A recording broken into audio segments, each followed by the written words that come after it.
I am a living witness of God's grace and mercy. I mean, who would have thought that 42 years ago, a refugee boy out of the mountain of Laos would one day be here at the seminary, let alone just a teacher or a faculty member, but dean, that would have not been conceivable.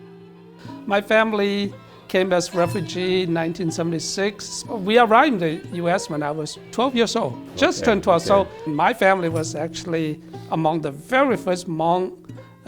My clan particularly was the first clan to become Christian in northern Laos. So I actually was born in a Christian home, which is pretty rare for someone that came from that part of the world.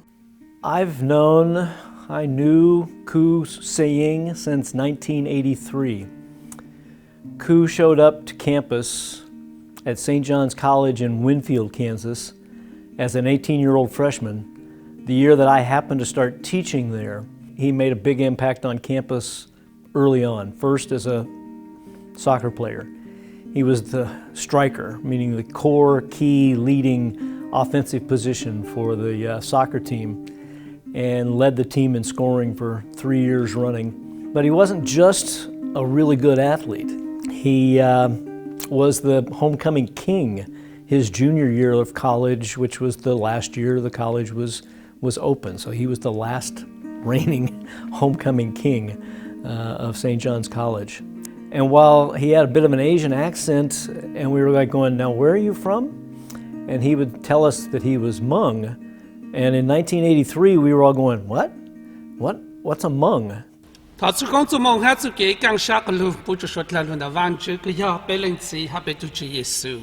Amen. Well, no response. He tried to help us understand that the way the Hmong people look at things is different than the way we look at things, and that the way they understand the world about what happens or why it happens is different than the way we do typically in the Lutheran Church Missouri Synod. I went to St. John my second year. I was on the youth evangelism team. I played the guitar, so we traveled southwest of the United States, went to Mexico, visited an orphanage there, and that really, really moved me. I knew enough Spanish at the time to carry on simple conversation, and a boy, 3-4 years old, no more than that, just hung on to me for the whole day. We just really, really hit it off. And that solidified your desire for ministry? And it just suddenly dawned on me that the only reason that I met this boy, and the only reason that in such an awful condition, they still have smile in their face, it's because of Jesus. What defined Kou Seying more than anything, I think, from all of the people who knew him, was his really deep love and concern for people who were living their lives apart from Jesus Christ. He was so concerned about people who were living in darkness, people who came from like a spiritist or animistic background like he came from. And he says those people, don't make any mistake about it, they are living in fear. They are living in fear. They're suffering, in fact, is what he would say. Then I served as the first Hmong pastor in LCMS to the first Hmong charter congregation in St. Paul, Minnesota. There are 25 of us now, and the majority comes from the EIIT program, but there are 7 MDiv graduates. He was part of the EIT program. He was a prof teaching some of our students, grooming, training the next generation of Hmong leaders in our Lutheran Church Missouri Synod. When an opening came for an associate dean to lead EIT and other cross-cultural programs, I was one of the professors that put in Kou's name, and I was so pleased when he became a professor here with us. And I just wish he was still here. It's hard not to have him here.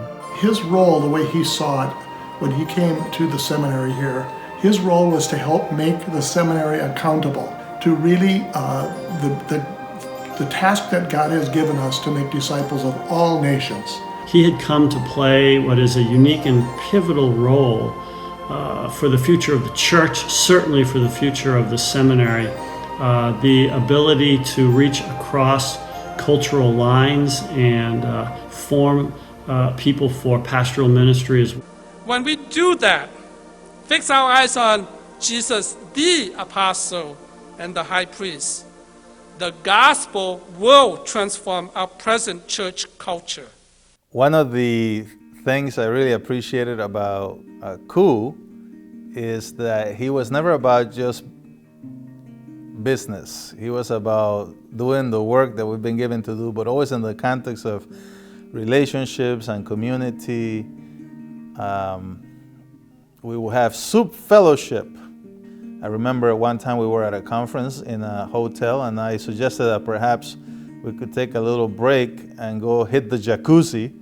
And Brother Kou said, no, actually we have to go meet this pastor and encourage him. And so we're going to have soup with him tonight. I said, well, there you go. So he will give up the jacuzzi in order to encourage a brother.